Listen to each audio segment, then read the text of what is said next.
गए यहाँ पर त्रिगुणी नारायण नामक एक गांव में जो हिमालय की वादियों में बसा हुआ है। इस गांव का नाम है त्रियोगी नारायण और यहाँ पर सिर्फ और सिर्फ ब्राह्मण वर्ग के लोग रहते हैं। यहाँ पर बाहर से कोई भी खाने पीने की वस्तु नहीं आती है। जितनी भी वस्तुएं सब यहाँ की स्थानीय हैं। सिर्फ नमक बाहर से आता है, बाकी सारी वस्तुएं यहीं से आती है। यह माता पार्वती और भगवान भोलेनाथ के विवाह का स्थल है। इस धरती पर देखिए यह वो जगह है जहाँ माता पार्वती और यहाँ पर बड़ी दूर दूर से लोग विवाह करने भी आते हैं। ऐसा माना जाता है कि यहाँ पर जो भी विवाह करता है उसका साथ जन्म जन्मांतर का हो जाता है। और यदि वही शिव जी की आराधना करते हैं विवाह के उपरांत तो बहुत ही पुण्य फल की प्राप्ति होती है और वह जन्म जन्मांतर के बंधनों से मुक्त हो जाते हैं। आइए जानते हैं इस मंदिर के महत्व के विषय में। भोलेनाथ जी और माता पार्वती का विवाह स्थान है यहाँ पे। और ये जो जगह है बहुत ही पौराणिक स्थल है। ये बहुत प्राचीन है। जिन लोगों को पता है, जो यहाँ आने की इच्छा रखते हैं, वो लोग आ पाते हैं यहाँ पे और दर्शन कर पाते हैं। यहाँ के दर्शन बड़े दिव्य हैं, अलौकिक हैं। जन्म जन्मांतर के बंधन बांधने वाला दर्शन है ये। जहाँ कोई जोड़ा अगर दर्शन करता है तो उसका जन्म जन्मांतर के लिए भगवान भोलेनाथ जी आशीर्वाद दे देते हैं कि ये जो कपल्स है ये हमेशा के लिए एक हो जाए और सदा अपने उम्र पूरी करने के बाद फिर वो भोलेनाथ जी का अगर वो उपासक रहता है तो फिर भोलेनाथ जी के स्थान को प्राप्त होता है, शिव लोक को प्राप्त होता है, जहाँ आनंद से फिर वो रहता है। ऐसी एक पौराणिक मान्यता है जो शास्त्रों में लिखी हुई है। ये पूरे ब्राह्मणों का गांव है। यहाँ पे चकाचौंध से दूर है। यहाँ के जो होटल रेस्टोरेंट ढाबे हैं वो ये हैं। यहाँ नेचुरल खाना, नेचुरल सब्जी, दूध, चाय सब मिलता है यहाँ पे, दूध दही वगैरह। यहाँ पे कोई भी बाहर का आइटम नहीं आता है कंपनियों का।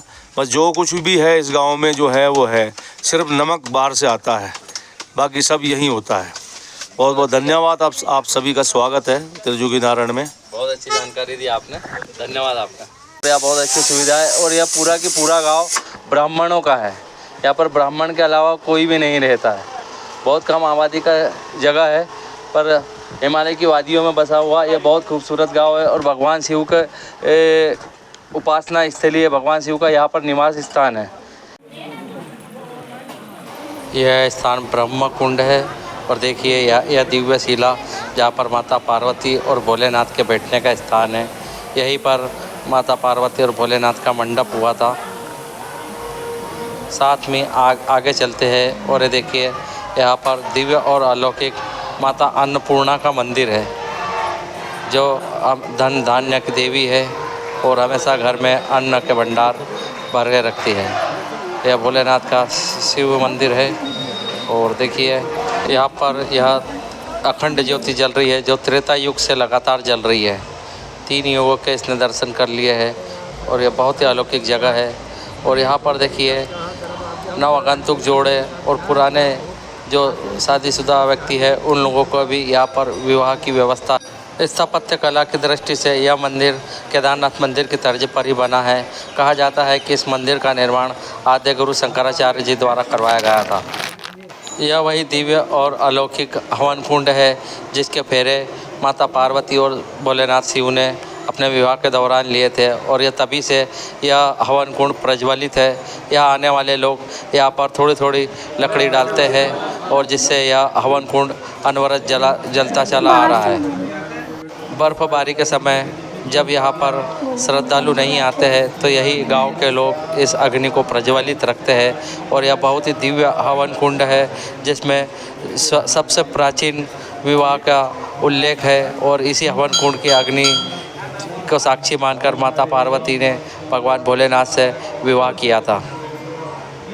ऐसे हमारे त्रियोगी नारायण की कथा है।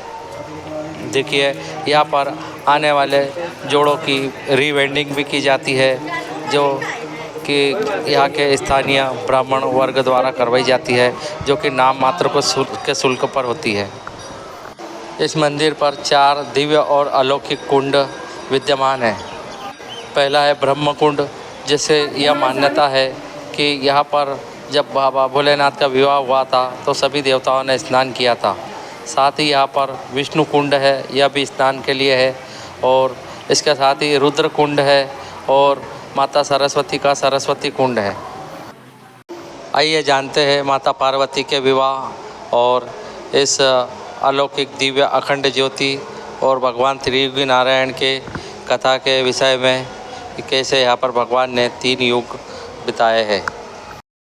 शांताकारं भुजगशयनं पद्मनाभं सुरेशं विश्वाधारं गगन सदृशं मेघवर्णं शुभांगं लक्ष्मीकांतं कमलनयनं योग विद्यांगम्यं वंदे विष्णु भवभयं सर्वलोकैकनाथं। इस स्थान का नाम है त्रियुगी नारायण। त्रियुगी नारायण का मतलब है तीनों लोगों को जीतने वाले भगवान विष्णु जी। सबसे पहले त्रेता युग और द्वापर युग की बात है, तो उस समय क्या होता था, गणेश पूजा सबसे पहले। आज कोई भी शुभ काम होता तो गणेश पूजा होती है। उस समय गणेश जी नहीं थे, तो राजा हिमांचल ने अपनी बेटी का कन्यादान करना था, तो वो किसे साक्षी मानते, तो उन्होंने इस स्थान पे भगवान विष्णु की स्थापना की और अपनी बेटी का कन्यादान इसी स्थान पे किया। प्रांगण में 4 कुंड है। चला जा। पहला है ब्रह्म कुंड। इसमें माना जाता है कि जब राजा हिमांचल ने अपनी बेटी का कन्यादान किया, भगवान शिव की जब शादी हुई थी, तो इस कुंड में, ब्रह्म कुंड में स्नान किया गया। जो ऋषिगण आए थे, जो देवता आए थे, उन्होंने स्नान किया। दूसरा है रुद्र कुंड। यहाँ यह है रुद्र कुंड, ये भी स्नान के लिए है। यहाँ पे भी देवताओं ने स्नान किया है। तीसरा है विष्णु कुंड।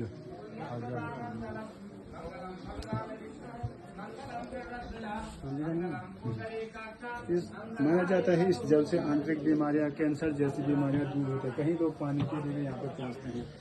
ये यहाँ का मुख्य कुंड विष्णु कुंड है, इसी से आंतरिक बीमारियां दूर होती है। चौथा है सरस्वती कुंड। सरस्वती कुंड, यहाँ पे जिनके पूर्वज गुजर गए हैं वो तर्पण करते हैं। जिनके दादा नाना माता पिता जो गुजर गए हैं, ये तर्पण होता है। सरस्वती कुंड है। इन चारों कुंडों में जो पानी आता है वो अंदर जो भगवान है गर्भगृह में, भगवान विष्णु जी, उनके चरणों से होकर इन चारों कुंडों में बहता है। आगे है धर्मशिला।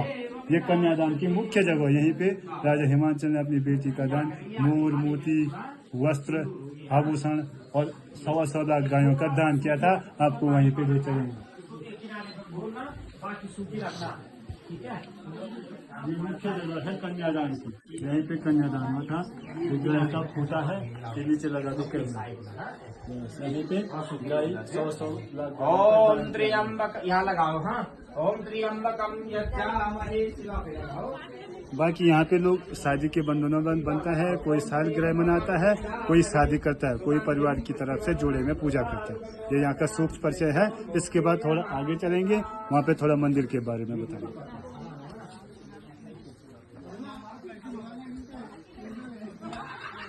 ये पूरा प्रांगण भगवान विष्णु जी का है। यहाँ पे जब जगह नहीं होती है, मुख्य स्थान जो धर्मशिला है, अगर वहाँ पे स्थान नहीं है, ज्यादा भीड़ भाड़ है, तो अन्य जगहों पे भी पूजा की जाती है। ये यहाँ पे शादी का मंडप है।